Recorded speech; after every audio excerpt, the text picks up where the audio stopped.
L'objectif de cette vidéoconférence est d'évoquer l'ensemble des solutions thérapeutiques à notre disposition en endodontie.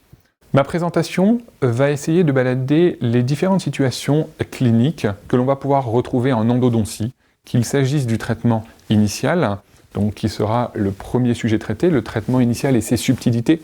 L'objectif n'est pas de vous faire une présentation fastidieuse sur le traitement initial, mais plutôt d'insister sur certains points clés qui peuvent rendre plus facile, ou en tout cas lever certaines difficultés du traitement initial. Le traitement initial des dents calcifiées, qui sont véritablement une difficulté pour nous cliniciens. Le traitement endodontique de la dent immature. Là encore, il s'agit d'un traitement initial, mais avec une difficulté tout autre.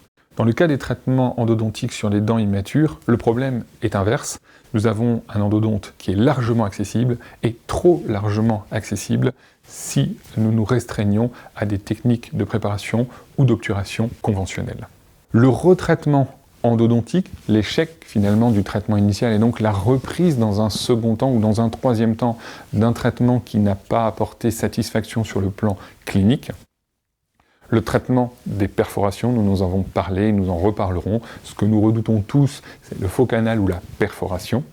Le retraitement endodontique et la dépose d'instruments fracturés, puisque nous savons aujourd'hui que nous avons un large choix d'instruments qui offrent tous des avantages et des inconvénients, mais qu'avec les progrès de la science, nous ne sommes quand même pas à l'abri de la fracture d'instruments. La chirurgie endodontique, quelles sont les indications, quelles sont les contre-indications et quoi attendre de nos traitements chirurgicaux, quels sont les résultats et quels seront les échecs. Alors, est-ce qu'il s'agit d'un échec parce que le traitement n'a pas apporté satisfaction ou est-ce qu'il s'agit d'une erreur d'indication qui finalement aboutira à un échec par un défaut d'expertise en amont? Nous évoquerons également les chirurgies apicales complexes.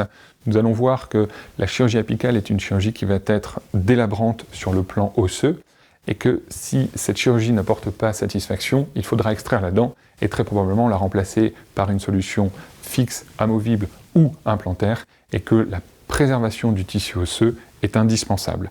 Nous allons voir comment préserver ce tissu osseux ou comment éviter de le délabrer.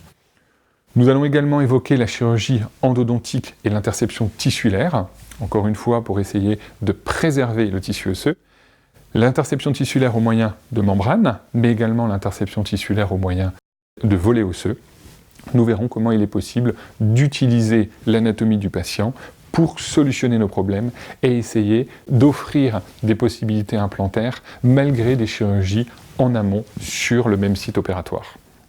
Et nous finirons la présentation par cette comparaison ou par cette dualité que sont aujourd'hui l'endodontie et l'implantologie et nous verrons comment ces deux disciplines finalement se complètent puisque l'objectif pour nous cliniciens c'est de redonner le sourire à nos patients au moyen de dents fixées sur ces dents ou sur des implants.